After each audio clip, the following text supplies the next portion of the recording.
Então, pessoal, a gente vai dar prosseguimento aqui ao nosso programa com o seminário do Sato, que vai continuar falando sobre técnicas de imagem.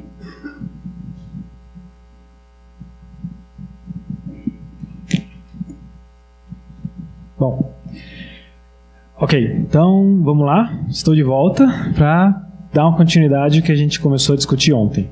Hoje eu vou falar de técnicas um pouco mais avançadas, tá? Talvez inclusive seja uma matéria um pouquinho mais pesada para quem sentiu falta de conta, né? Tem pessoas que gostam de conta, vai ter mais, para quem não gosta de conta, vai ter mais conta, né? Desculpa, tinha que chegar uma hora que a gente ia, né, passar por isso. Mas não se preocupem, vou falar uma frase, um jargão padrão da escola é: não se preocupem com as contas. Tudo vai dar certo no final. Bom, então vamos lá. Coerência. Eu posso também ter que correr um pouquinho porque eu dei uma condensada na aula passada para juntar e fazer mais sentido nessa. Então, assim, pessoal, qualquer dúvida, vocês podem levantar a mão, porque eu posso correr um pouquinho e se perder o bonde, né, pode ficar confuso. Então, assim, pode levantar a mão mesmo, tudo bem? Então, vamos lá. Então, vai ser técnica de imagem, coerência e imaginamento por espalhamento coerente. Então, tá bom. Aqui, ótimo.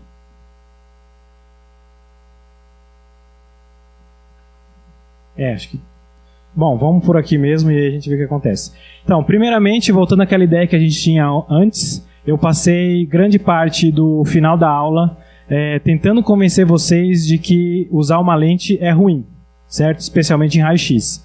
Então, eu tenho que dar tudo bem, é fácil falar que o negócio é ruim se eu não dou uma solução viável, né? Aí perde o sentido só reclamar. Então, o que eu vou fazer aqui? Eu vou apresentar uma alternativa para vocês, que é o imaginamento usando sem lente, né? Óbvio. O que a gente vai fazer? A gente vai pegar o nosso sistema óptico, que envolve uma lente, e substituir... Tá funcionando ou está caindo? E substituir essa minha lente por um computador. De alguma forma, eu vou pegar, colocar, uma vez que eu não tenho lente, mas eu tenho um computador, uma CCD, eu vou colocar essa CCD no lugar da minha lente, vou ter que dar um jeito de pegar esse sinal, processar de uma forma que faz sentido e ter a minha imagem. Tudo bem? É isso, basicamente, que a gente vai tentar fazer hoje. Primeiramente, então, essas técnicas elas precisam de um tipo de iluminação que é particularmente chamada de uma luz coerente.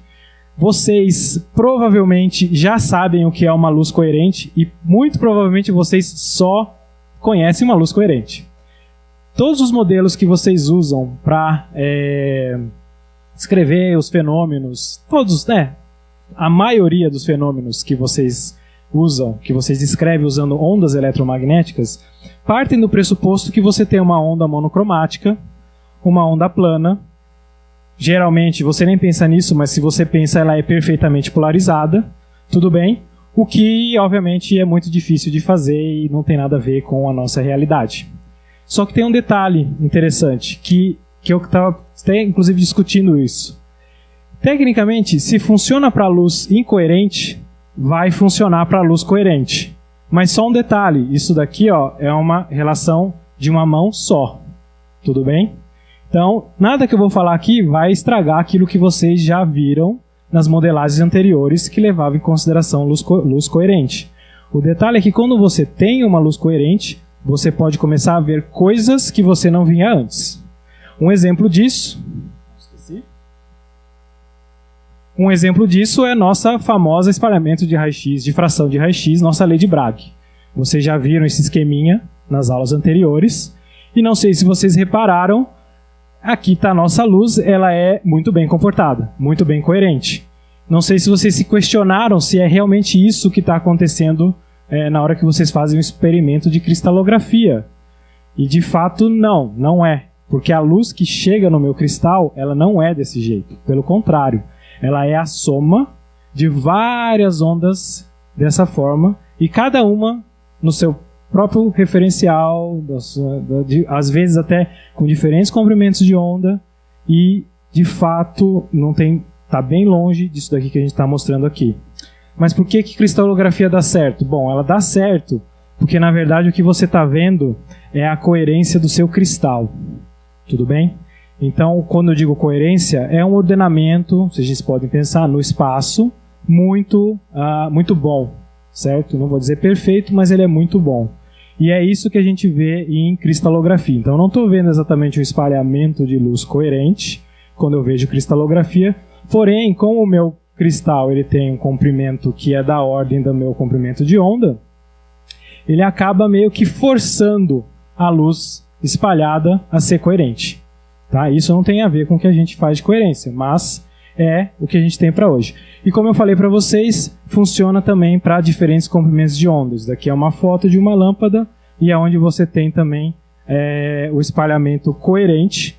Isso daqui é uma luz que passa por uma grade. A grade ela força o meu comprimento de onda a ser coerente e por isso cada um dos meus comprimentos de onda acabam se separando por causa da geometria, mas eles se organizam entre si. Tudo bem? Então tá. Isso daí é o conceito de coerência do cristal que vocês têm.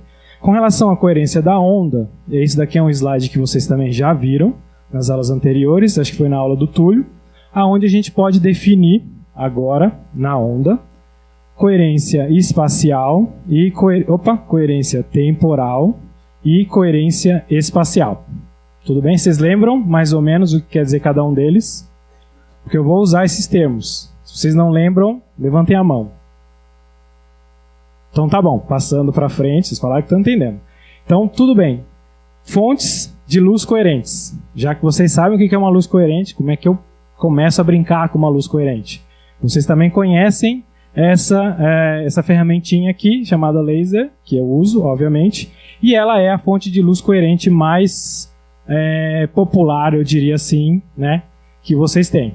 Foi uma revolução tecnológica e a gente, né, se beneficia dela desde então.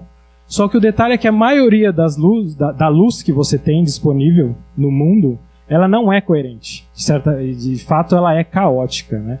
O que eu quero dizer como caótica? Bom, muitas vezes elas vêm de um fenômeno térmico. Então, vocês podem imaginar, no caso da lâmpada, onde eu tenho diferentes elétrons que estão lá andando dentro do filamento, eles vão começar a colidir e eles vão soltar luz, cada um no seu tempo, cada um no seu comprimento de onda. Tanto que uma lâmpada tem um espectro, né, que passa por todo o espectro visível, ou seja, ela acessa todas as cores e não tem nenhuma... cada onda que sai, cada fóton que sai da minha lâmpada não vai ter nenhuma relação com o fóton anterior. E isso daqui inclui também outras fontes de luz, incluindo a luz síncrotron, que a gente usa aqui, e o tubo de raio-x, certo? Mas aí, pô, legal, né? Eu tive todo o trabalho de construir um síncrotron enorme, eu falo para vocês que eu consigo fazer microscopia por espalhamento coerente, só que como é que eu faço um síncrotron ser coerente? Já que ele não é coerente. Então eu tenho que achar formas de fazer ele ser coerente. Brincadeira que a gente tem, vocês acho que também já viram essa imagem. O que a gente pode fazer é meio que tentar, de certa forma, dar uma filtrada e forçar a luz a ser coerente. Quando eu digo forçar, não é que você vai pegar os fótons e fazer com que eles resolvam se tornarem coerentes. Na verdade, o que você faz é jogar fora tudo que não é coerente e pega só um pedacinho que é coerente. Por que isso é feito em síncrotron, então? Bom, porque síncrotron a gente tem fóton suficiente para pagar esse preço.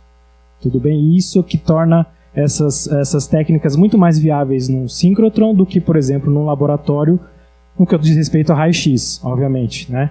Então tá bom. Então vamos agora a gente vai se focar em síncrotron e ver mais ou menos como é que, né, a gente passa de uma luz incoerente para uma luz coerente. A começar pela coerência espacial. Essa formulazinha aqui já dá uma ideia de como é que a gente pode transformar uma fonte de luz incoerente numa luz coerente. E isso pode ser feito de diferentes formas, mas a interpretação é a mesma e análoga. O que a gente vai fazer? A gente tem que estar bem longe da minha fonte. Então tem um teorema aqui que diz que se eu estiver longe o suficiente da minha fonte, ela vai virar coerente. Então vocês podem imaginar que eu estando longe, eu vou aumentar esse R, certo? E aí ela começa a ficar cada vez mais coerente. Porém, se eu imaginar que eu tenho algum objeto e eu começo a ele ficar cada vez mais longe, tecnicamente né, do meu ponto de vista, a impressão que eu tenho é que esse D vai diminuir também. Então é mais ou menos a mesma analogia. Eu posso aumentar a distância e posso diminuir a minha fonte também. Se distanciar dá a ilusão de você estar diminuindo. Então essa é mais ou menos a ideia que vocês têm que ter. Um exemplo legal que a gente tem são as estrelas no céu. Não sei, eu sei que hoje em dia é cada vez mais difícil, né, olhar para o céu assim. Eu mesmo não lembro de como que eu vi um céu desse jeito. E é cada vez mais difícil imaginar que uma estrela brilha. Brilha no sentido de que ela pisca, de que a intensidade dela oscila. E isso acontece justamente porque a luz que chega aqui nas estrelas, como a estrela está tão longe, mas tão longe, ela chega coerente. E isso que a gente enxerga, acredite em mim, né? Porque eu mesmo nunca vi, faz com que a luz das estrelas brilhe à medida que ela passa pela atmosfera do planeta, da Terra. O que não acontece com o planeta, que está próximo o suficiente para não ser coerente. Então, uma forma de você distinguir entre um planeta de uma estrela no céu é ver se ele está brilhando, se ele fica piscando, digamos assim. Tudo bem, então. Eu vou dar uma pausa aqui e falar de uma técnica que se chama radiografia por contraste de fase. Por que eu vou falar ela? Porque ela é uma técnica que funciona somente com coerência espacial, a princípio. Tudo bem? Dadas umas aproximações. Tudo que você precisa é coerência espacial. O que é mais ou menos... o que mais ou menos acontece? Provavelmente vocês também viram alguma coisa parecida com isso já. Mas o que eu estou querendo mostrar aqui é o seguinte: eu posso ter vários comprimentos de onda chegando no material e ele vai sair do outro lado. Só que se esse material tiver um índice de refração, digamos assim, e ele entrar de lado no meu material, ele vai ser defletido. Bom, esse é o mesmo fenômeno que vocês veem no canudinho dentro d'água. Certo? Ele fica quebrado. Ele parece que ele vai entrar, ele dá uma quebrada e continua dentro d'água. Então é o mesmo fenômeno. E da mesma forma lá, você está olhando o seu canudinho colorido, e ele não está, né, muito esquisito, o canudinho vermelho vai dobrar, o canudinho azul também vai dobrar. Isso também funciona com os raios-x de certa forma. Consequentemente, se eu tenho, né, eu posso quebrar esse meu material e analisar cada comprimento de onda de forma independente, porque como eu comentei com vocês, um comprimento de onda de uma determinada energia não interfere, a princípio, no comprimento de onda de outra energia, no nosso detector, a gente não enxerga esse tipo de coisa. Depois que eu quebrar, então, eu vou analisar apenas um comprimento de onda e imaginar que eu tenho um material composto agora, certo? Onde eu tenho pelo menos duas fases e uma interface entre esse material. O que isso acontece? Bom, os que passaram aqui em cima não vão acontecer nada. Os que passaram aqui embaixo também não vão acontecer nada. Só que aquele material que teve essa mudança no material, essa mudança no índice de refração, ele vai ser defletido numa determinada região. E eis que, se eu coloco um detector, eu vou ter uma região onde a minha onda que foi defletida vai contribuir de forma aditiva, construtiva, certo? E por causa disso eu vou ter um aumento do meu sinal médio, vai parecer inclusive que o meu material está brilhando, certo? Está saindo fóton de algum lugar, está brotando. Na verdade é porque, de certa forma, o sinal que você ganha aqui é o sinal que você perde aqui, porque aqui você tem uma interferência destrutiva.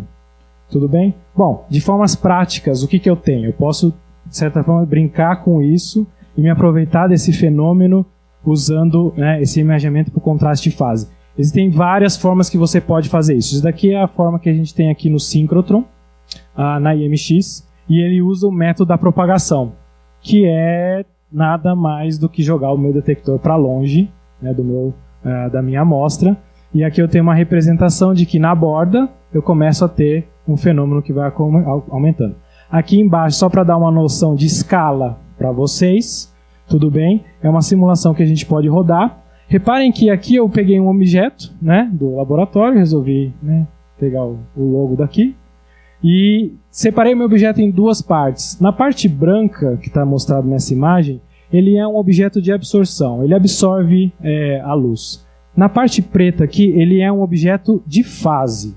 O que é um objeto de fase? Vocês podem imaginar um objeto de fase como sendo a janela da casa de vocês. Tudo bem? Ele é um objeto que deixa passar a luz, ele não vai absorver, não vai mudar a quantidade de fótons que está passando, porém ele muda o caminho óptico, né? Vocês sabem que a luz viaja dentro do vidro em velocidade diferente. Então, na hora que ela sai do outro lado, ela vai sair diferente de como ela entrou, não no que diz respeito à amplitude, mas no que diz respeito à fase de como ela entrou. Tudo bem. Então, reparem que se eu estou colado em cima da minha amostra, eu não enxergo nada no que diz respeito ao meu material de fase, porque ele não está mudando a quantidade de fótons que está passando. Tudo bem? O que eu começo a observar é o fenômeno à medida que eu vou me distanciando do meu detector. Por quê? Porque aí eu começo a ter esse fenômeno aqui, ó. Embora ele não mude a quantidade de fótons que está passando, ele muda a fase do material. Ele deflete o raio-x na hora que passa por dentro dele.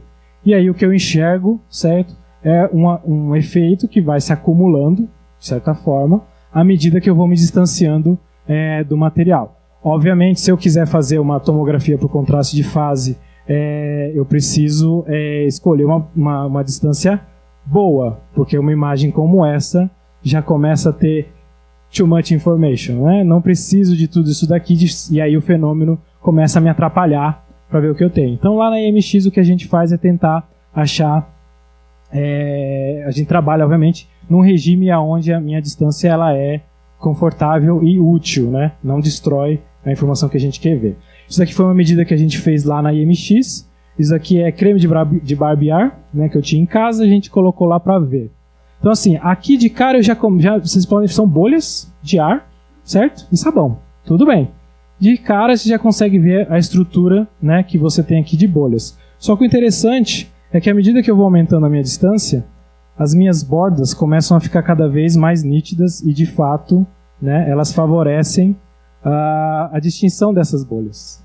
Certo? Vocês veem que aqui fica cada vez mais fácil. Tanto que o sinal da borda começa a ficar tão mais forte que aquele gradiente que eu tinha, que era simplesmente o fato de eu ter mais absorção ou menos absorção, começa a ficar irrelevante. E aí o sinal da borda ele sobressai. E aí, se eu estou interessado em ver o tamanho da minha bolha, eu imagino que essa imagem é muito mais interessante do que eu tinha antes. Isso aqui é um exemplo simples, certo? Imagine que você pode ter uma amostra muito mais complexa, onde esse salto aqui é o que vai fazer a diferença entre você conseguir, né, analisar o seu material direito ou não, certo? Então você vem. O interessante é que se vocês olharem mais de perto, eu não sei se está muito fácil para vocês olharem, a minha borda ela começa a ficar até meio borradinha já nessa distância aqui. Se eu fizer um zoom aqui, eu vejo que essa borda ela ocupa muito menos pixels do que essa daqui. Então o pessoal gosta, né, o pessoal que é meio chatinho assim com resolução, se vocês lembrarem da aula passada, vai reclamar que, mas eu estou borrando a minha imagem, estou perdendo resolução. Eu falei, não existe, como a gente gosta de falar, lanche de graça. Tem que sair de algum lugar, eu perco um pouquinho de resolução, mas eu ganho em contraste fazendo esse tipo de brincadeira aqui. Então, esse tipo de técnica é muito interessante se você tem uma amostra onde a densidade eletrônica já fica muito confusa, então eu tenho ar e sabão, mas eu tenho uma borda entre os dois materiais, então fica mais fácil de distinguir. Tudo bem? Então isso daí é uma técnica, rapidinho, que a gente tem aqui, que de repente é de interesse de vocês, de como a gente aproveita coerência espacial. E agora vamos para a coerência temporal. Não tem muito o que dizer sobre coerência temporal, porque o que é coerência temporal? É você conseguir fazer uma onda monocromática. E no síncrotron, o que a gente usa para fazer isso? Lei de Bragg. Tudo bem? Então, na verdade, isso daqui é o que você vai ter depois de passar por um filtro espectral, por um monocromador, em raio-x, a nossa lei de Bragg. Isso vai depender da qualidade do seu cristal, vai depender do tipo de reflexão que você está usando, se você usa mais ou menos cristais, e enfim. Mas é uma coisa que a gente consegue construir. Novamente, o monocromador, ele come fótons. Então isso daqui só se torna viável se você tem uma fonte que solta muito fóton, que você vai jogar muito fóton fora quando você passar por um monocromador. Eu só estou pegando aqueles que me interessam. Então tá bom. Definido isso, eu vou começar a explicar para vocês como que é o espalhamento de luz coerente. Pô, é mais ou menos aquilo que eu já vi antes em cristalografia, né, com o pessoal de espalhamento? Sim, é exatamente a mesma coisa. Eu vou só me preocupar com o espalhamento elástico e, a princípio, todo fóton que chega no meu elemento espalhador vai gerar uma onda esférica que sai de dentro dele. Certo? É um modelo bem simplificado de espalhamento e é um modelo que funciona para a gente. O detalhe é que agora eu vou admitir que eu estou iluminando com uma luz coerente. Tudo bem? E aí isso vai me permitir fazer algumas brincadeiras. Para modelar o nosso sistema, vai começar as continhas. Para modelar o nosso sistema, eu vou imaginar então que eu tenho um plano onde fica a minha amostra. E nesse plano aqui, quando chega a minha luz, eu vou ter uma série de ondas esféricas que estão sendo geradas aqui. Pronto. Esse é o papel da minha onda coerente. Fazer com que eu tenha uma série de fontes esféricas no meu plano da amostra. Só isso. Tudo bem? Vocês entendam o seguinte, por que eu preciso de uma luz coerente? Porque se ela não é coerente, eu ainda vou ter várias fontezinhas de ondas esféricas aqui. Só que nesse caso, elas vão estar todas fora de fase, todas desorganizadas, digamos assim. O que não vai funcionar para o próximo passo que eu vou fazer, que é pegar e somar essas ondas esféricas, levando em consideração apenas esse caminho que eu tenho aqui. Então, imaginem, eu tenho ondas esféricas sendo geradas nesse plano. Todas vão sair ao mesmo tempo. Então, a única coisa que vai mudar e distingui-las no meu plano de detecção é o caminho óptico, né? É essa distância que elas vão assumir aqui. Tudo bem? E para isso eu preciso que elas saiam todas ao mesmo tempo. Se eu não saber como elas estão sendo e como elas estão saindo, não adianta achar que só medindo aqui eu vou saber o que vai acontecer. Transformando a minha integral, meu somatório, né, nessas fontezinhas aqui numa integral, certo? Eu começo a brincar com todas essas ondas esféricas. Se tiver alguma dúvida nas continhas, você me avise. E agora eu preciso entender mais ou menos o que é essa onda que está saindo da minha fonte. Então, para isso, eu vou definir não, vocês já tiveram, acho. Como eu não vi os dias, né? Índice de refração para raio-x. Raio-x tem o índice de refração. O que é índice de refração? O índice de refração é aquela grandeza que mostra como que a sua onda vai mudar, qual que é a velocidade, como que essa onda muda dentro do seu material. Então é isso. Se a minha onda coerente chegou atrás do meu objeto, na hora que ela vai sair do outro lado, vai ser proporcional ao meu índice de refração. Em raio-x a gente escreve o índice de refração utilizando essas duas grandezas. A única coisa que eu quero que vocês vejam aqui é que nessa grandeza delta aqui, ela é dependente mais diretamente do número, né, do número de elétrons que eu tenho aqui, que é esse N aqui, e nesse beta ele é proporcional ao índice de absorção, o coeficiente de absorção do meu material, que eu estou chamando de Ni. Pronto, guardam isso em mente. Lambda, a princípio, é constante para os dois, né? Então também não vai ser exatamente isso que vai me afetar. Tudo bem? Outra coisa que eu vou fazer, né, é assumir que eu tenho uma... perdão, já pulei já. Isso daqui mostra exatamente o que cada um desses elementos vão fazer, né, na minha onda. Um deles vai mudar a minha amplitude, que é dependente de beta, que é dependente do meu coeficiente de absorção. Tudo bem? E o outro vai mudar a minha fase, tá, da minha onda. Tecnicamente, então, o meu Q, ele é... Tá? Essa convenção aqui foi se juntando conhecimento e quando você chega numa modelagem que tudo bem são números e equações feias, mas eles têm raízes diferentes. Mas basicamente o que vocês têm que ver aqui é o seguinte, eu tenho um material, eu vou ter ondas espalhadas aqui que vão ter uma mudança na amplitude e mais importante, uma mudança na fase. Pronto, é isso que vocês vão ter aqui. Embora eu esteja chegando com uma onda coerente, então todos começam juntos, na hora que eu saio do outro lado do meu material, que é o que me interessa aqui, eu vou ter, algumas ondas vão ter uma amplitude modificada, certo? E as outras vão ter uma fase modificada, a depender do material que eu tenho aqui. Então aqui vocês já começam a ter uma ideia de que é possível tirar a informação daqui de dentro, olhando para a onda que sai do outro lado. Tudo bem? Agora, o que isso quer dizer? Aí depois a gente pode ver em termos de materiais e tudo mais. Mas eu tenho como extrair essa informação aqui. Eu estou fazendo também uma aproximação da projeção aqui, que eu já mostrei para vocês. Eu não quero me preocupar com o volume ainda, tudo bem? Então, assim, isso daqui é um plano. Se eu tenho um objeto tridimensional aqui, eu simplesmente vou achatar ele nesse plano. Eu vou somar qualquer contribuição que ele tinha ao longo do Z, eu vou somar ele naquele plano. Só para facilitar a nossa vida, tá? A princípio, é isso que eu vou fazer. Tudo bem? Um objeto bidimensional. Se ele já tiver achatado, melhor, né? Então, pronto. Oi? Então, bom, voltando lá ao que eu tinha, dado uma certa distância, certo? Eu vou ter o espalhamento aqui. Eu vou começar a correr mais rápido, porque, né, muitas continhas acho que não é interessante. Existem algumas aproximações que eu faço, eu preciso calcular, determinar como é que é esse raio, como é que ele vai variar, eu tenho que escrever ele e assumir algumas aproximações. Então, nesse caso aqui, eu estou assumindo a aproximação paraxial. Pessoal que está interessado, né, paraxial significa aproximação de baixo ângulo. Tudo bem? Isso aqui começa a ser parecido, inclusive, com o que vocês já viram com o Antônio, a parte de espalhamento de raio-x a baixo ângulo. Então, vamos lá, enquanto a gente tem o nosso...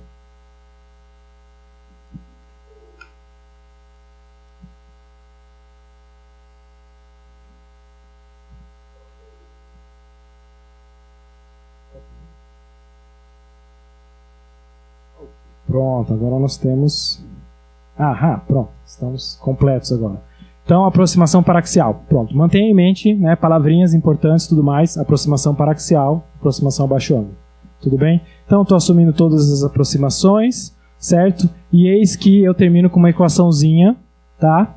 Que é basicamente esses dois termozinhos aqui, tá? Ela vai depender justamente, então, ela vai depender da distância, R0, certo? E das coordenadas do meu material, que isso é interessante, certo? Seja ele na forma linear ou na forma quadrada. Voltando naquele desenhozinho e aí sim tornando uma coisa um pouquinho mais interessante, a gente vai ter o que a gente chama de termo de Fraunhofer, que é o que, de certa forma, o cara, né, que assumindo uma aproximação, ele desenvolve uma teoria em cima desse termo aqui, e o termo de Fresnel, que no final das contas leva em consideração esses dois termos. Reparem que o termo de Fresnel é justamente esse regime que eu já tinha explorado antes, certo? Onde eu começo a ter essas interferências aqui. E no termo de Fraunhofer eu tenho um negócio desse daqui que não quer dizer nada? Ou não? O que está errado nessa imagem? Vocês lembram da aula passada? Exatamente. Aqui eu coloquei de propósito por causa de vocês, hein? Da aula passada. Que isso daqui eu só estou mostrando na escala. Se vocês verem aqui, eu estou em 10/8. Então, lembrando daquela brincadeira que eu falei antes, às vezes eu preciso colocar isso numa escala logarítmica. Senão eu não estou enxergando nada. Tudo bem? Só um gancho da aula passada para vocês. Então, o Túlio tinha comentado que às vezes eu preciso colocar numa escala logarítmica, que eu coloquei numa escala de log 10. Então, você tem aqui a minha informação. Ela ainda está lá, tá? Só estou mostrando um pouquinho diferente. É o exemplo que vocês queriam ter. O que eu vou fazer agora? Eu não estou interessado mais nesse termo de Fresnel. Eu vou fazer o que a gente chama de espalhamento, né, de Fraunhofer. Eu vou fazer no regime de Fraunhofer, espalhamento distante, espalhamento a grande distância, enfim, certo? Eu vou assumir que o meu raio, que eu estou muito longe da minha amostra, e então, portanto, essa aproximação aqui, ela se aplica, tá? Bom, se eu fazer uma manipular, eu chego numa coisinha que eu descubro que o que eu estou medindo lá na frente, né, no regime de Fraunhofer, é a transformada de Fourier do meu Q. Tudo bem? Não sei se vocês conhecem o que é transformada de Fourier, vocês não precisam se preocupar com ela, ela só é uma coisa que sai daqui e chega aqui. Tá? Nossa, não, enfim. Fica tranquilo, o que vocês têm que saber? É que existe uma transformada de Fourier, ela é muito bem comportada, e existe a transformada inversa de Fourier, que também é muito bem comportada. Pronto, é isso que vocês têm que saber. Tá? Para quem não está interessado. Para quem está interessado, né, a gente pode conversar sobre detalhes depois. E isso é ótimo, né? Porque então, se eu pegar o que eu estou medindo lá no meu plano do meu detector, eu aplico a minha transformada de Fourier inversa e eu tenho o meu Q. Eu tenho a minha amostra. Sim? Tudo bem? Tá, e por que ninguém faz isso? Qual que é o problema disso? O problema é esse daqui, ó. Eu não meço a minha transformada de Fourier. Eu não tenho como medir. Porque minha transformada de Fourier, ou seja, o padrão que se forma aqui espalhado, ele tem um pequeno detalhe. Ele até chega lá, tudo bonitinho, só que eu nunca vou enxergar ele. A princípio eu não consigo medir ele. E isso vem do detalhe que meu detector ele não enxerga fase. Tá? Então lembra que eu falei para vocês que é importante que o que vai me dar informação é a diferença de fase da onda que saiu num ponto da minha amostra e que saiu no outro ponto. Só que isso eu não consigo enxergar. Meu detector não tem isso. O que ele consegue enxergar é a soma dessas duas ondas, Se estiverem em fase, elas vão somar de um jeito, se estiverem fora de fase, vão somar do outro. Mas eu não tenho isso, eu não enxergo isso. E isso é um problema, tá? Um problema muito sério, porque isso daqui é só uma brincadeira computacional que vocês podem fazer. Se eu tenho, então, vou definir aqui, tá? Duas grandezas, amplitude e fase, certo? É nesse modelo aqui. Isso daqui, se vocês não lembram, mas vocês devem, acho que, buscar na memória de vocês, daqui é uma forma de eu escrever um número complexo. Tudo bem? É isso, tá? Se eu pegar uma transformada de Fourier do meu patinho aqui, certo? Que é isso aqui mostrado aqui do lado. E eu pego a transformada de Fourier do meu gatinho. Isso é no computador mesmo, vocês podem fazer. E eu resolvo misturar as duas informações, pegando a amplitude do meu pato e a fase do meu gato. E aí eu misturo, certo? Faço, né? Troco aqui. Faço transformada inversa. O que eu vou ter? Eu vou ter muito mais gato do que pato. Certo? Então a questão é, embora eu esteja perdendo, entre aspas, metade da minha informação, porque eu só estou perdendo a amplitude. Quer dizer, só estou perdendo a fase. A amplitude eu tenho ela inteira, bem definida, tranquilo. Eu estou perdendo muito mais do que metade da informação. Tá? E, infelizmente, né, isso já é suficiente. Eu perco tanta informação que me impede de realmente recuperar a informação que eu tenho. E aí, pronto, por isso que ninguém faz isso, ou por isso que tanto pessoal briga. Mais ou menos, né? Porque tecnicamente esse é o mesmo tipo de problema que você tem em cristalografia. Você já conhece esses dois caras aqui, vocês provavelmente, né, sabem que eles ganharam o prêmio Nobel justamente por resolver esse problema da fase. Ou seja, o que eles fizeram? Eles pegaram medidas de amplitude de um cristal e conseguiram voltar para trás. Tá? E isso daí já rendeu o Nobel, e aí foi o que a gente fala, foi quando a cristalografia nasceu. Cristalografia de proteína, que está aí desde então resolvendo o nosso problema. Então foi aí que ela nasceu. Só que o problema é o que a gente faz... não sei por que, né? O que a gente faz quando a gente não tem um cristal? Certo? Se vocês lembrarem lá no começo da aula, eu falei que se eu tenho um cristal, o meu cristal ele força a coerência em cima da minha onda espalhada. Só que se eu não tenho um cristal, eu tenho que começar com uma onda coerente no meu material. E aí ele vai espalhar. E é por isso que eu uso uma onda coerente para fazer esse tipo de imaginamento que eu vou mostrar para vocês. Aqui, só um background histórico, né? Assim como eu mostrei para vocês o pai e filho. Mais ou menos isso daqui que vocês vão encontrar. Quem teve uma ideia, a ideia mais ou menos, o pessoal atribui a esse pesquisador Shannon.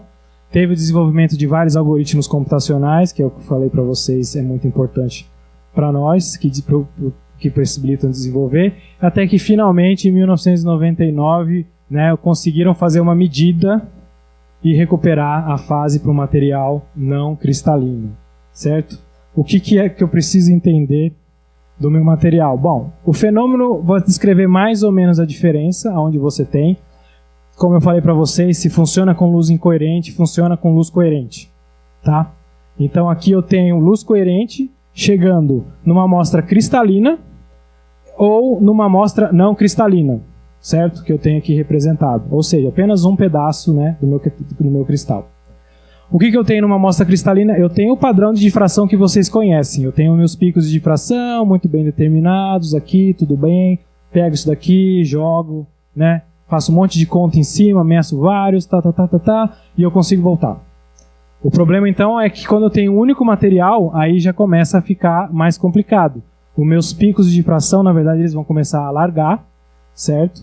Justamente porque eu não tenho mais a contribuição de vários cristais. Então, a presença, a repetição de cada elemento aqui faz com que qualquer região que não respeite a simetria do meu cristal, na hora que você reflete, né, na minha medida, qualquer região começa a ser aniquilada. Você não vai ter informação lá. O problema é que quando eu tenho um único material, eu começo a ter espalhamento e ele vai começar a interferir, né, entre eles. Assim começa a ter um padrão suave. E o interessante é que com isso eu posso começar a definir uma grandeza interessante, que é uma grandeza chamada oversampling. E aí vocês vão entender mais ou menos o que é, como é que eu posso recuperar a minha informação do que tinha aqui. Então imaginem aqui que eu tenho um detector, ele tem um determinado número de pixels, é dado por essas bolinhas vermelhas, e eu meço isso daqui. certo? O que gerou isso daqui? Não tenho nem ideia, né? Porque eu só tenho um único ponto e beleza, não tenho mais nenhuma informação. Se eu dobrar o número de pixels, aí já começa a ficar mais interessante. Tudo bem? Eu estou deixando o meu detector estar parado. É um experimento mental, tá? Aqui no síncrono a gente não tem detectores de tamanho de pixel variável. A gente ainda não desenvolveu isso. Então o que a gente faz aqui é um experimento mental. Então eu começo a ter um pouquinho mais de informação. Eu vou aumentando o número de pixels dentro da minha janela, deixando o meu pixel cada vez menor. E aí vocês veem que eu começo a ter um pouquinho mais de informação. Eis que se eu exagerar, obviamente, eu começo a ter até, né, tanta informação que eu consigo ver a minha onda. Então vocês viram que se eu começo a enxergar essas estruturas aqui do lado, eu começo a ter mais informação. E de certa forma, tudo bem, ninguém aqui é obrigado a saber transformada de Fourier de cabeça, mas isso daqui é transformada de Fourier de uma barreira, certo? Então isso daqui é o módulo de uma função sinc. Para quem sabe matemática, legal, para quem não sabe, vamos para a próxima, deixa para lá. Tecnicamente, de formas práticas, como é que eu posso brincar com essa grandeza chamada oversampling? Eu vou brincar com ela variando outras coisas. Obviamente, eu não vou variar o tamanho do meu pixel. Eu vou variar a distância do meu material. Eu posso variar o meu comprimento de onda, né, que eu estou iluminando. E tudo isso daí fica dependente do meu detector, que geralmente eu não posso mudar, mas eu sei o tamanho de pixel, e o tamanho da minha amostra. Tá? E com isso eu começo a ter essa ideia de oversampling, e com isso eu começo a ter muito mais informação do que simplesmente, né, a região aonde eu estou, como se fosse um pico de Bragg, né? Muito mais informação do que só a intensidade da luz espalhada. Bom, como eu comentei com vocês, isso daqui não é um processo fácil, ele envolve uma série de algoritmos computacionais. Eu vou explicar para vocês como é que eu faço para recuperar essa fase, então, já dentro do computador, uma vez que eu medi a amplitude. E para isso eu uso um algoritmo chamado de Glashberg-Saxton. Tudo bem? Então, outra palavrinha, se você tiver interesse em anotar. Mas é um algoritmo razoavelmente simples, tá? E é por isso que é legal mostrar para vocês. O que eu tenho aqui? Bom, em algum momento eu tenho uma condição de contorno no espaço recíproco, que é justamente a minha medida, né, que vocês viram lá. Eu tenho condições de contorno no espaço real, então eu sei alguma coisa da minha amostra, e eu tenho uma transformação que liga os dois espaços, que é a minha transformada de Fourier, do jeito que eu mostrei para vocês. Esse algoritmo ele é bem versátil, ele funciona. Então essas são as técnicas, a princípio, que se beneficiam desse algoritmo e que, de certa forma, utilizam espalhamento de luz coerente, à exceção de tomografia, mas o interessante de colocar aqui é que justamente acaba virando algo irmão, então você pode colocar no algoritmo e resolver tudo de uma vez, então você já resolve um tridimensional, se você fizer com a medida com certo cuidado, certo? E então, daqui são todas essas técnicas. Para exemplificar, eu vou falar de uma técnica que é conhecida como difração por imageamento por espalhamento coerente, difração coerente, tudo bem? E aí, respondendo uma pergunta que vocês fizeram ontem também, sobre a resolução. Então, o que é basicamente o que eu tenho aqui? Isso daqui é um sistema de lente. Lembra que eu substituí o meu detector por uma lente. E eu posso pegar as regrinhas de ótica, né, para definir qual seria a resolução que eu tenho aqui. Então, peguei uns números rápidos, falei para vocês que eu tinha um raio-x de 1 angstrons, o que vai dar algo em torno de 12 keV, o que é tranquilo para o síncrotron aqui e conseguir para o Sirius também. Então, a gente consegue muito mais alto do que isso e um comprimento de onda menor do que o que eu tenho aqui. E eu peguei uma abertura numérica, que é esse ângulo aqui, ou seja, o máximo do ângulo de espalhamento que eu vou ter lá, e eu consigo calcular minha resolução. Certo? Vocês tinham me perguntado qual que é a minha resolução teórica. Bom, minha resolução teórica, vocês veem que eu já estou começando a chegar de vocês queriam ver átomos. Não que seja fácil fazer isso, tudo bem? Matemática é tudo muito bonitinha, mas fica difícil de fazer. Mas tudo bem. Então, agora, concentrando no experimento que eu tenho aqui. Então, aqui é só uma demonstração conceitual do meu experimento de CDI. Eu vou mostrar para vocês na semana que vem realmente casos científicos com exemplos de amostra e tudo mais para contextualizar. Só que aqui eu resolvi mostrar mais na técnica, limpei o desenho, tirei, para vocês conseguirem entender. O que eu tenho aqui? Eu tenho um feixe que está bem clarinho aqui, coerente, tudo bem? Como se fosse o meu laser. Ele vai chegar, bater na minha amostra. Ele é maior que a minha amostra, necessariamente maior. Ele vai bater na minha amostra e, pum, vai espalhar. É só isso que eu tenho que fazer. Tá? Mais nada. E eu pego e detecto, né? Tem um detector, é um detector de área, e eu vou olhar o padrão espalhado. Ponto. É só isso que eu tenho que fazer. Por que isso é tão difícil? Bom, aí é aquele problema do algoritmo, fazer o algoritmo para rodar. Tudo bem? Então agora vamos fazer o algoritmo rodar nesse experimento que eu estou apresentando para vocês. Eu tenho aqui então o meu ciclo, né, que esse meu algoritmo ele é iterativo, ele é um ciclo fechado, certo? E eu preciso admitir algumas hipóteses sobre a minha amostra. Por quê? Porque eu tenho essas condições de contorno no meu espaço real. Tudo bem? O que eu vou considerar primeiro? Eu vou considerar que meu objeto ele não absorve. Ele é um objeto de fase puro. O que é um objeto de fase puro? É esse copo de plástico aqui, tirando obviamente a parte colorida, tá? No que diz respeito à luz. Tudo bem? Ele é transparente, certo? É o óculos de vocês, com exceção do óculos de sol, né? Não funciona. Que temos aqui. Tudo bem? É isso. É uma aproximação coerente? É uma aproximação coerente, porque para raio-x, acho que muita coisa é transparente, tá? Tanto que a gente usa isso. Então pronto, isso é uma primeira aproximação que eu tenho que fazer. Outras aproximações que eu vou fazer é justamente suporte e positividade. Tudo bem? Eu vou explicar para vocês o que é suporte e positividade. O fato dele ser um objeto de fase puro significa que ele depende apenas do meu número de elétrons, tá? E o número de elétrons ele é ele é positivo, certo? E nunca vai ser negativo. Certo? E é isso que eu estou escrevendo aqui nesse realness aqui. Então, assim, eu estou dando para vocês um exemplo, certo, de um experimento de espalhamento coerente, aonde eu necessariamente preciso saber algumas hipóteses da minha amostra. Mas eu acho que vocês estão super acostumados em fazer isso, né, nas amostras de vocês. Toda medida tem esse tipo de coisa. O único detalhe é que eu preciso dessa informação para fazer o meu algoritmo rodar. Com relação à condição de contorno no espaço recíproco, eu vou ter as minhas medidas de meu padrão de espalhamento, certo? Que é a amplitude no meu espaço de Fourier. Tranquilo, tudo isso a gente tem. E a gente bota o algoritmo para rodar. Tudo bem? Então eu começo com a minha amplitude, que eu medi, e eu preciso definir a fase, daquele jeito que eu mostrei para vocês, certo? Naquele formato que eu mostrei para vocês. Então eu vou chutar um valor. E eu vou chutar, bom, se eu preciso chutar, eu vou chutar qualquer coisa, né? Então eu chuto uma fase aleatória. Então cada pixelzinho aqui vai ter uma fase qualquer associada a ele. Pronto, isso não vai mudar, digamos assim. Se meu algoritmo, se eu conseguir montar direitinho o meu experimento, né, isso daqui de fato até me ajuda do que me prejudica. Uma escolha aleatória é melhor do que uma escolha de zeros, digamos assim. Bom, eu sei que eu estava medindo no espaço recíproco, eu faço a minha transformada de Fourier inversa.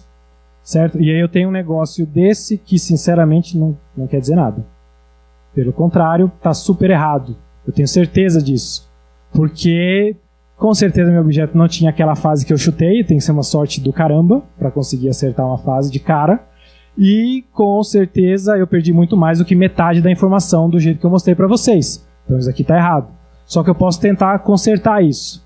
Então, o que eu faço? Eu vou aplicar realness. Então, isso daqui significa que a minha fase é 0. Tudo bem? Um objeto complexo, eu vou pegar e transformar a fase 0. Então, aquela exponencial vai ficar 1. Então, vai sobrar só a amplitude, que é real. Certo? Tranquilamente. Eu vou aplicar suporte. O que significa suporte? Eu sei que existe um material, um espaço vazio fora da minha amostra. Tá? Lembra que eu comentei com vocês que a minha amostra ela é menor do que o meu espalhamento, menor do que a minha iluminação. Então eu sei que ela acaba em algum momento, eu preciso ter uma ideia mais ou menos onde ela acaba. E aí eu vou aplicar suporte, eu sei que aqui é 0. Por fim, eu vou aplicar positividade, ou seja, aqui não mudou quase nada, mas eu sei que aqui dentro, se eu tiver algum valor que é menor que 0, está errado. Por que o quê? Porque é a densidade eletrônica, eu não tenho elétrons negativos dentro do meu material. Certo? São todas suposições físicas que a gente, de certa forma, tem que transformar elas em informação computacional. Mas tudo bem, a gente consegue fazer isso. Beleza, e aí eu tenho o meu espaço real modificado. Ainda, né, nada demais, mas eu posso pegar esse material e essa informação aqui e agora sim ir para o espaço recíproco. Beleza, mudou alguma coisa? Eu acho que sim. Se a gente olhar um pouquinho mais de perto, isso daqui é a fase que eu tinha antes e essa daqui é a fase que eu tenho agora.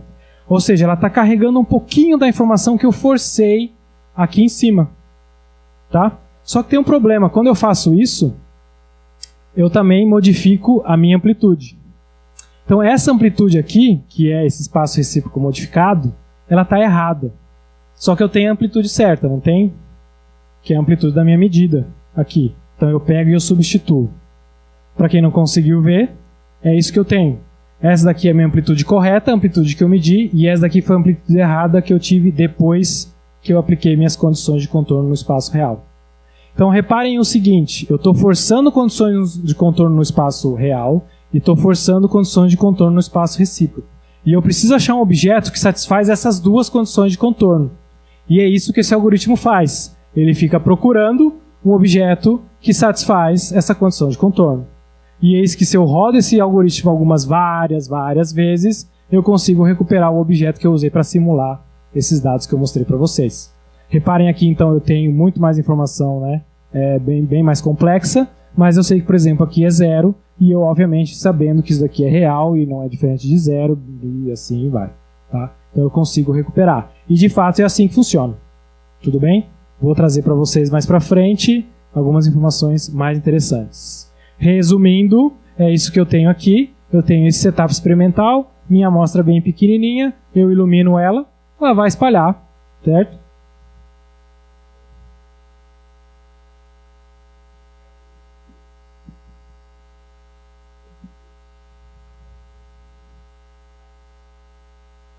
A custo que, a princípio, você nunca necessariamente chega numa solução. Então, esse algoritmo, como eu vou dizer, ele primeiro que corre o risco dele ficar preso no mínimo local, em termos de computação. Então, você tem que tomar cuidado para chegar lá. Tá? Porém, existe uma métrica que me permite saber se o que eu estou reconstruindo é coerente com o que eu medi. Qual que é essa métrica? É exatamente isso que eu mostrei para vocês. Eu vou pegar isso aqui, fazer a transformada de Fourier e pegar só a amplitude. Ou seja, eu vou fazer com que esses dois números aqui, certo? Tem que ser próximos. Porque aqui eu tenho a amplitude do meu objeto logo depois que eu fiz que eu forcei a minha condição de contorno no espaço real. Certo? E aqui eu tenho a minha amplitude que eu medi. Esses dois têm que ser iguais. Nunca vão ser iguais, obviamente, porque eu tenho ruído, e aí entra detalhes experimentais, né, que eu tenho ruído. Então tem esse detalhe que eu posso perder um pouquinho de informação. Uma outra coisa que ajuda também é aquele lá que eu falei que a gente começa sempre com uma raiz aleatória, uma semente aleatória. Eu começo com fases aleatórias. Para quem trabalha com computação, você sabe que aquilo lá é como se fosse o seu ponto de início e você vai descendo, certo? Até você chegar na sua resposta. Se eu tenho uma maneira de saber se a minha reconstrução está boa ou não, o melhor é começar em qualquer lugar, o mais longe possível, na mais diversa forma. Então esse algoritmo, de fato, eu rodo ele não só uma vez, mas eu rodo 1000 vezes. E aí eu vou pegar as melhores reconstruções usando aquela métrica, certo? E tecnicamente isso é o melhor que eu posso fazer, a menos que eu tenha mais informação. Eu tenho uma foto de baixa resolução, né? Ou seja, eu consigo saber que ela sabe que eu tenho um chapéu aqui, mas o rosto dela está borrado. Tudo bem. Se eu tenho esse tipo de informação, eu posso, de certa forma, até colocar ele aqui. Também. Tem algoritmos que fazem isso. E aí eu resolvo só os maiores detalhes. Tá? Então é mais ou menos isso. Foi mais ou menos isso? Pergunta?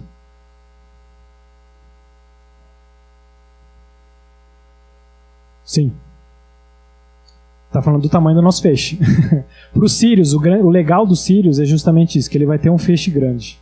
Tá? E esse feixe, bom, grande assim, para mim, né? Ele vai ter, ele vai chegar, não sei se chega a centenas de 40 por 40 micrômetros é um tamanho confortável. Tá? Não é muito grande, é grande para mim, que trabalho com nanopartícula, mas, tá? Porém, para resolver o seu problema, a gente tem, tcharam, isso daqui. Tudo bem? Chama-se taicografia. É uma técnica também que eu vou apresentar para vocês mais para frente, certo? De espalhamento de luz, só que agora a minha amostra é grande, certo? O que é o preço que eu tenho que pagar? Eu tenho que inventar uma técnica de varredura. Ah, é aquela mesma coisa que eu apresentei ontem? Sim, exatamente aquela mesma coisa que eu apresentei ontem para vocês.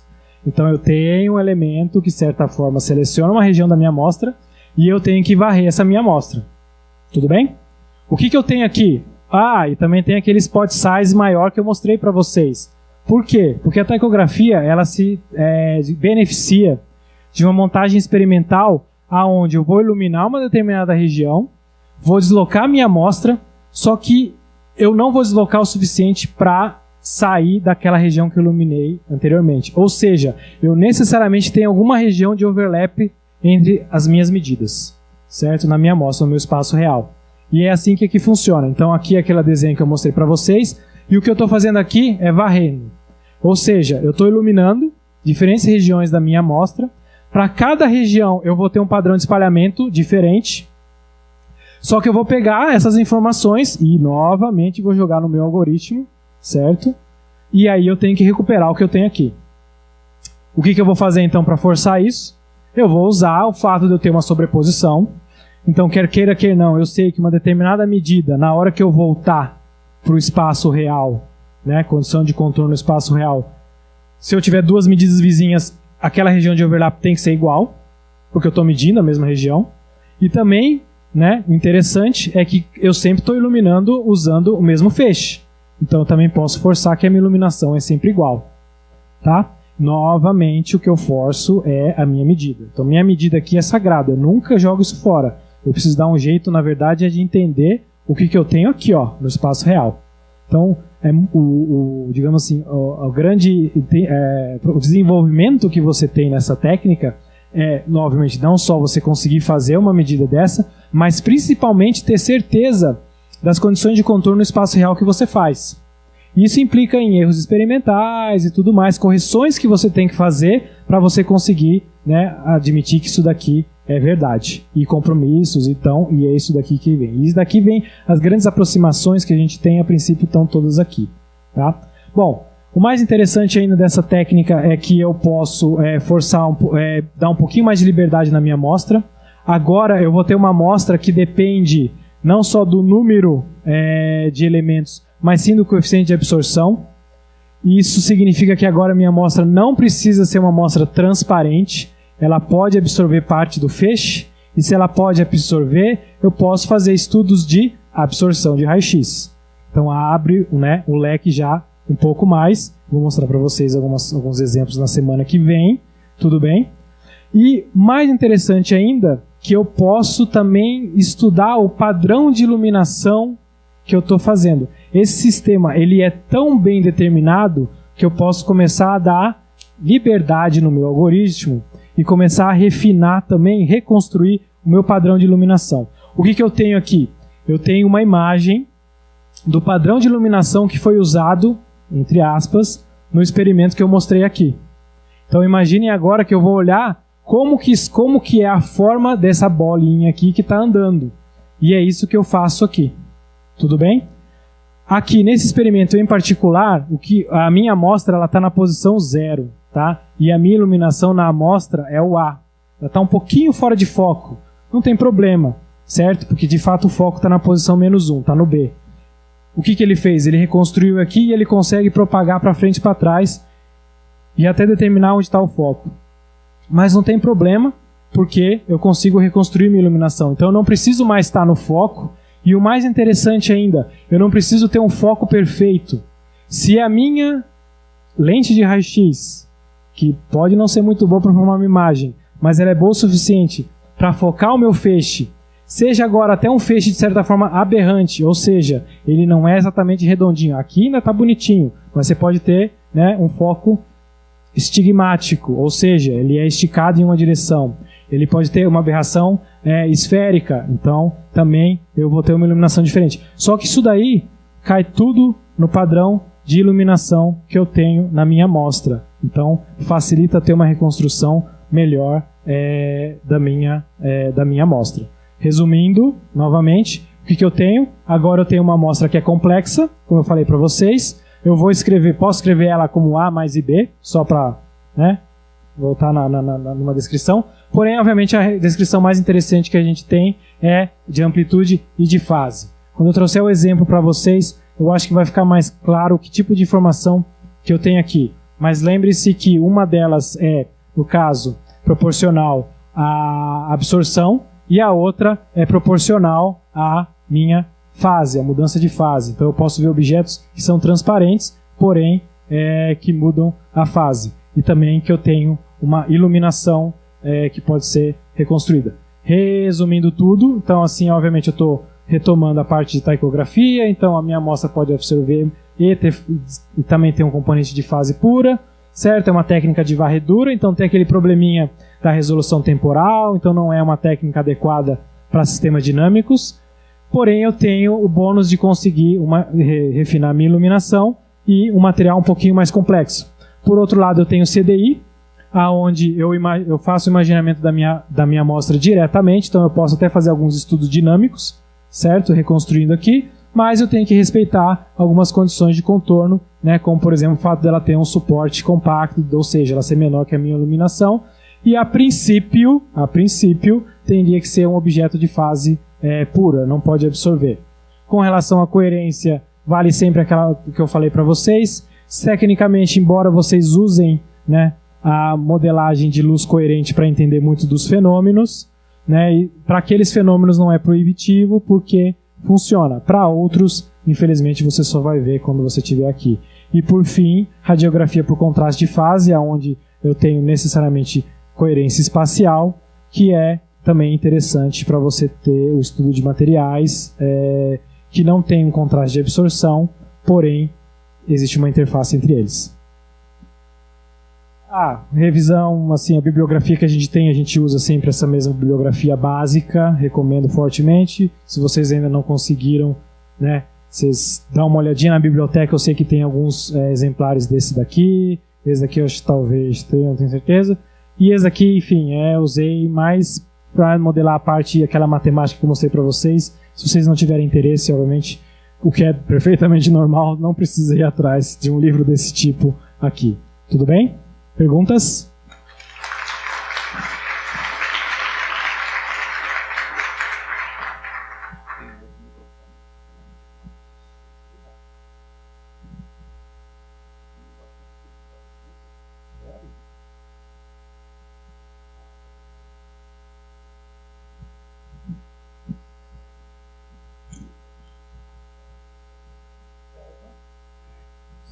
Além da imagem, tirar alguma informação espectroscópica?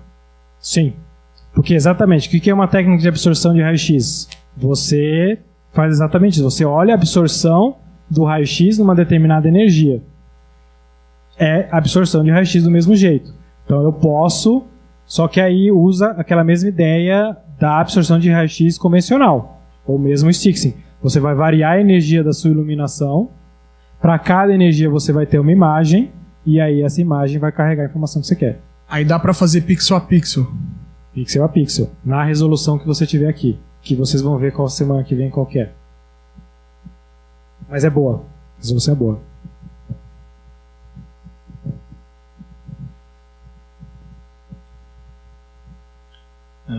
Eu tenho duas perguntas. A primeira pergunta, em termos de imaginamento coerente, o que se tem feito ultimamente usando essa técnica em termos de moléculas, polímeros, especialmente moléculas biológicas? Olha, é uma técnica moléculas a gente não consegue ver, a gente não tem resolução. Ok. Tá? Mas assim... Mas existe a possibilidade? Não, aí já é... Então, o que a gente tem aqui, todas essas técnicas que eu estou falando aqui, geralmente, como eu mesmo mostrei para você, a própria limite de resolução que eu poderia ter no setup experimental que eu mostrei para você, que está lá na frente, não permitiria ver moléculas. Tudo bem? Então, não é uma técnica adequada para ver moléculas. Porém, ela é muito adequada para enxergar polímeros e estruturas micrométricas. Tá? Então, a escala que a gente tem na IMX... E também um pouco que a gente vai ter no síncrono não vai dar para ver moléculas, mas você vai conseguir ver estruturas que têm uma escala de tamanho da ordem de micros até um pouco por nanômetro. Isso já no Sirius. Aqui a gente já consegue ver escalas que tem microns. O interessante de trabalhar com materiais biológicos e polímeros é justamente que é o grande chamariz dessa técnica, porque você não tem absorção de raio-x, certo? Inclusive, o exemplo que eu tentei dar aqui é um material que é próximo do material biológico. Então, assim, a dificuldade que você teria em enxergar uma estrutura por absorção de raio-x, ela fica muito evidente quando você tem o contraste de fase por causa dessa interface. Um exemplo que eu posso dar de biológico é que já teve usuários que trouxeram aqui, por exemplo, sapinhos, tá? Não tinha nenhum tipo de contraste no material deles, e você conseguia ver, por exemplo, fazer uma tomografia e ver a estrutura muscular, né, do sapo. Você conseguia ver as fibras musculares dentro do material. A segunda pergunta é quando você está fazendo tratamento matemático, que você, basicamente, pelo que entendi, você sempre tem as suas amplitudes e você pega a fase de alguma coisa emprestada. Não, você nunca tem fase. Você não tem a fase. É justamente isso que você precisa recuperar. Então você basicamente você simula a fase, você joga uma fase inicial. Isso. De alguma maneira. Eu queria saber qual o critério que você usa para jogar essa fase inicial e com base quando você faz isso, qual o critério de qualidade que você diz? Olha, o meu fator de estrutura calculado, ele é tão bom quanto o meu fator de estrutura observado. Ou seja, quão diferente o fator de estrutura calculado ele é do observado. Então, idealmente, a melhor fase de você... A melhor fase que você tem que chutar é fase aleatória. Você não tem nenhum tipo de bias. E como eu comentei, você roda esse algoritmo mais de uma vez para justamente tentar iniciar em lugares diferentes e tentar convergir para a melhor solução. Porque assim, imagine, não sei, o pessoal está acostumado, imagine que você vai ter um espaço de soluções, imagine que você tem um lençol, pronto, vamos colocar assim. E aí esse lençol está lá e tem os buraquinhos, né, que estão apontando para baixo. Você tem que chegar naqueles buracos. Às vezes tem os buraquinhos que estão, né, longe do que está mais baixo, e você fica preso lá. Então o ideal é você começar em qualquer lugar desse lençol, sendo que aí vai escorregar para algum mínimo. Se você começar vários o suficiente, você vai ter sorte de escorregar para o melhor mínimo que você tem. Ótimo. Então começa aleatório e joga vários. Para você quantificar o quão bom está a sua reconstrução, você vai justamente fazer essa comparação aqui, ó. Tá? O que eu tenho aqui? Aqui eu tenho a amplitude, certo, do meu espaço de Fourier, depois que eu fiz essa transformada aqui. Ou seja, depois que eu forcei a condição de contorno no espaço real. E aqui eu tenho a minha medida.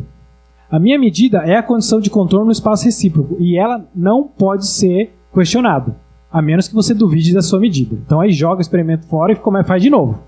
Certo? Se você confia no seu experimento, você confia na sua medida. Se você confia na sua medida, é nela que você vai comparar. Então, o jeito de eu comparar é justamente pegar essa transformada de Fourier depois de forçar minha condição de contorno no espaço real.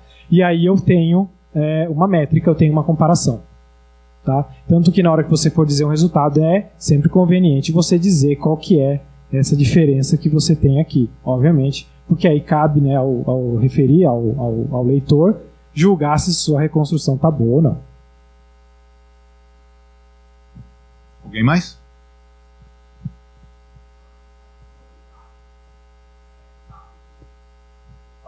Do pato,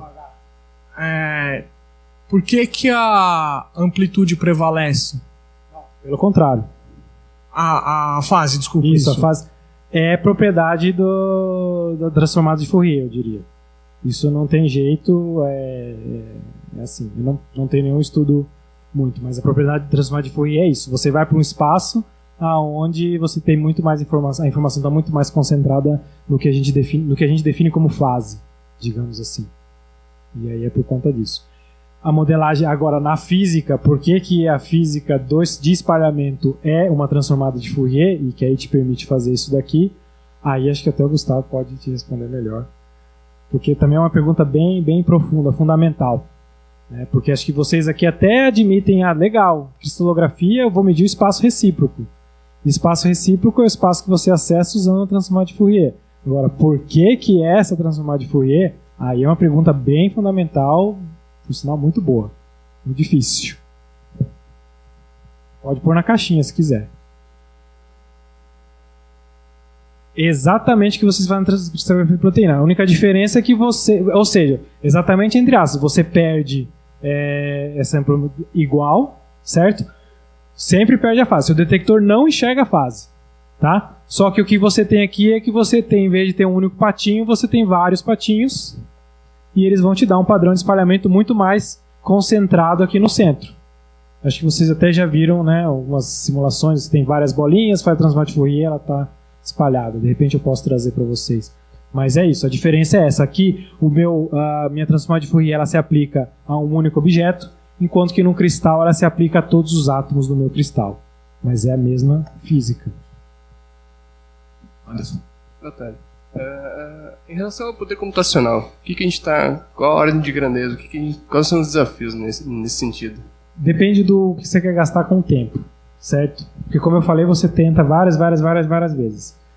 Tecnicamente, assim, eu já rodei reconstruções que você leva alguns, tipo 2, 3 minutos num laptop convencional. Mas isso para rodar uma única vez. Se você precisa rodar 100, 1000 vezes, que é o ideal, aí, né, você precisa de um computador. Isso também é só uma questão de tempo. E o detalhe é que essas imagens ainda não estão muito grandes. Tudo bem? Então, quando a gente trabalha, são imagens que tem 512 por 512, né, vez ou outra 1024 por 1024, mas nunca tem 2000 por 2000. E, obviamente, isso daí vai ser uma coisa que a gente vai ter, que vai ser interessante ter, porque aí você aumenta, né, a resolução, tudo mais, e vai ser um problema mais para frente. Brincadeiras, hoje em dia, um laptop dá conta, um pouco de paciência, também você consegue resolver esse problema atualmente, mas vai ser um problema mais para frente. Mais alguém?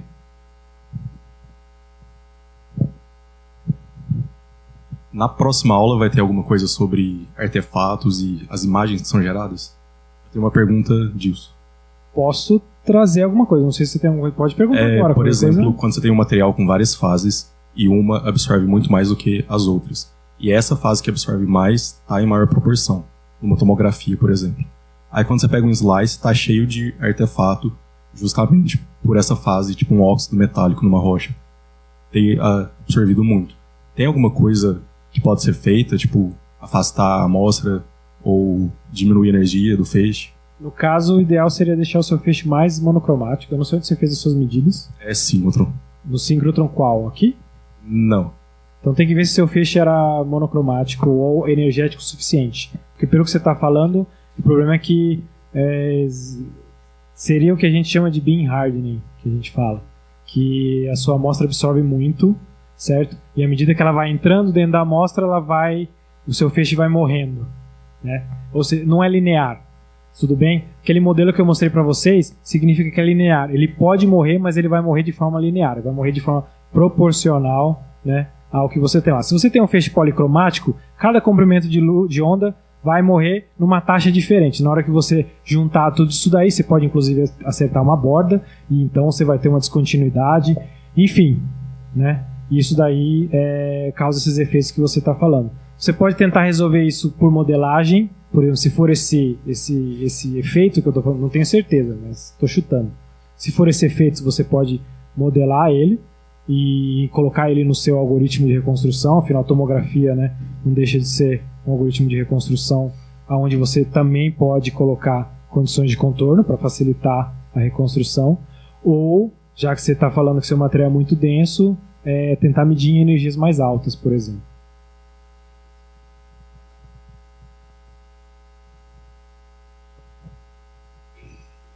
Mais alguém? Eu tenho uma pergunta. De leigo. Leigo mesmo. Eu acho que eu finalmente entendi o que significa um sinograma na tua aula passada. Sinograma, sim. Isso. Aí você comentou que do sinograma você recupera a imagem, você faz a tomografia, aplicando uma transformada chamada transformada de Radon. Radon inversa, né? Sair do sinograma tem que ser uma Radon inversa. Tem várias formas de você implementar isso. Ela tem alguma relação com a velha e boa transformada de Fourier ou não? Tem. Que é por isso que foi isso que eu coloquei aqui, ó. Tá? Existe um teorema, então anotem se vocês quiserem, que é o teorema da fatia de Fourier. Tudo bem?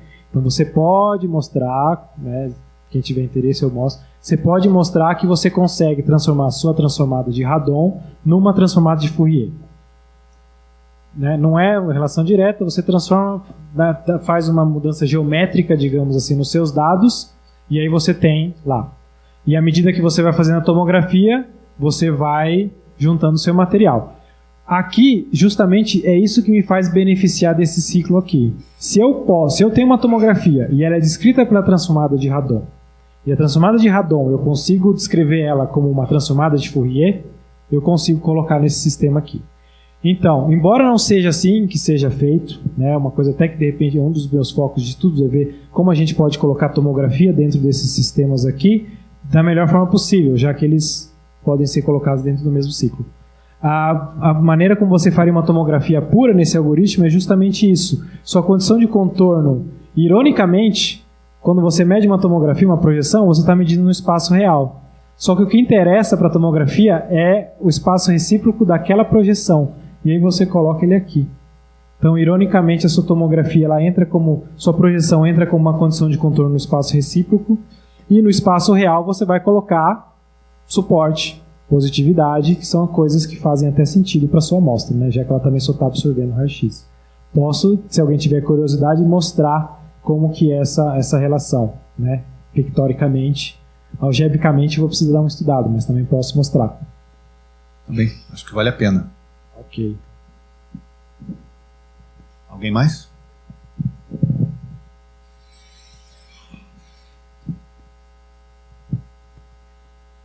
Com essas técnicas de imagem, eu queria mais uma opinião a respeito de que como você escolher em termos de raio-x ou, por exemplo, transmissão, microscopia eletrônica de transmissão, em termos de que ganhos você tem, em que área é melhor escolher uma ou outra, por exemplo, materiais, é melhor escolher que tipo de técnica? Raio-x.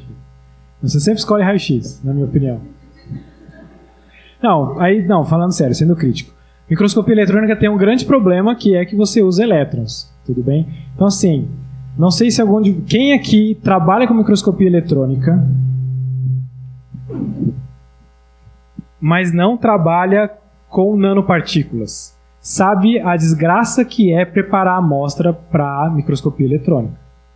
Porque quem trabalha com nanopartícula, joga a nanopartícula numa gradinha e vai tirar uma foto. Beleza.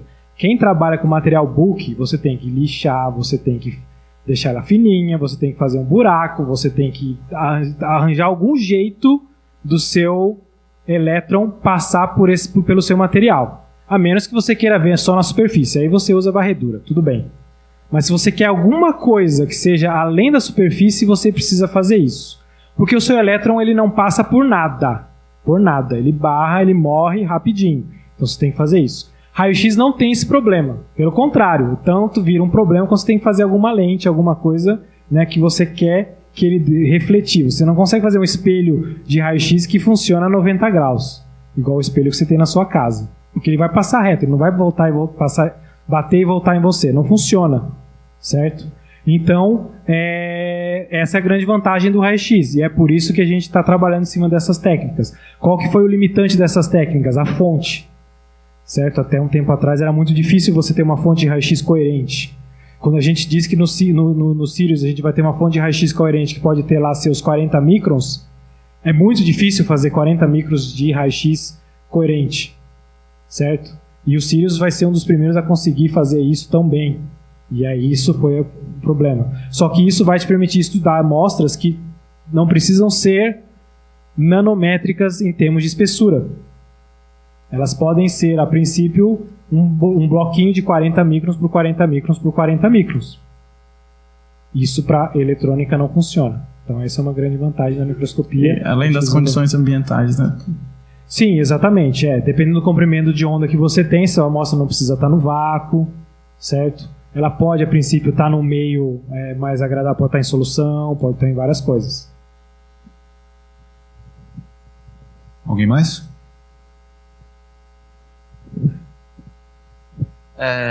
Uma das técnicas que eu uso para caracterizar a amostra que eu trabalho atualmente é o ASTAR.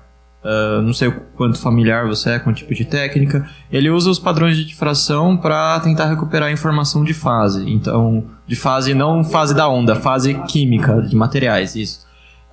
Se por ter essa penetração e você conseguir, por exemplo, fazer vários tipos de tomografia, tem alguma técnica que consegue recuperar a fase química e não o contraste químico de elementos? Então, no seu caso, não é fase. Eu só te corrigindo, Sim, perdão, não é fase química, é fase cristalina. Isso, fase Que você cristalina. está olhando. Exatamente. Exatamente, é isso que eu quero dizer. Isso. Sim, tem. A gente não. Provavelmente ninguém trouxe aqui. Mas você tem, por exemplo, uma tomografia por contraste de.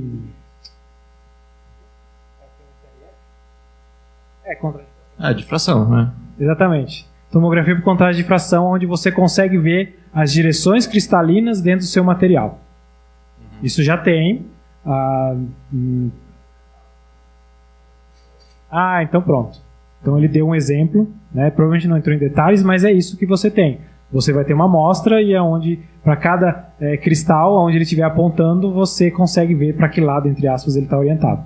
E vai ser necessário fazer processos computacionais para recuperar a informação. Sim, não, é como eu falei para vocês, isso é uma tomografia. Né? Então, tomografia você pode escolher diferentes técnicas para aplicar essa ideia de tomografia. Então, segue a mesma regra. Você vai pegar a sua amostra, você vai girar, você vai medir projeções. Agora, a sua definição do que é uma projeção aí fica, né, vago. E você pega essas projeções e volta pro volume. Mas é a mesma ideia, porque você depende de saber previamente que fases são, ou pelo menos ter uma limitação de que fases são, para você conseguir carregar no software, ou não necessariamente. Não, assim como em cristalografia, quando você vai fazer algum refinamento, eu preciso saber o mínimo do meu material, senão ele pode ser, sei lá, um cristal de silício, mas se eu admitir que pode ser um cristal de germânio, ou se eu admitir que pode ser um diamante, fica um pouco difícil. Né? Tudo bem que vai mudar o detalhe lá, mas às vezes eu não estou olhando para esse detalhe, eu só estou olhando se uma determinada reflexão existe. Então todos têm uma mesma reflexão, estou chutando um pouco, mas tem parâmetros parecidos e você tem que saber o mínimo, né? Isso é normal, até certo ponto. Obrigado. Mais alguém?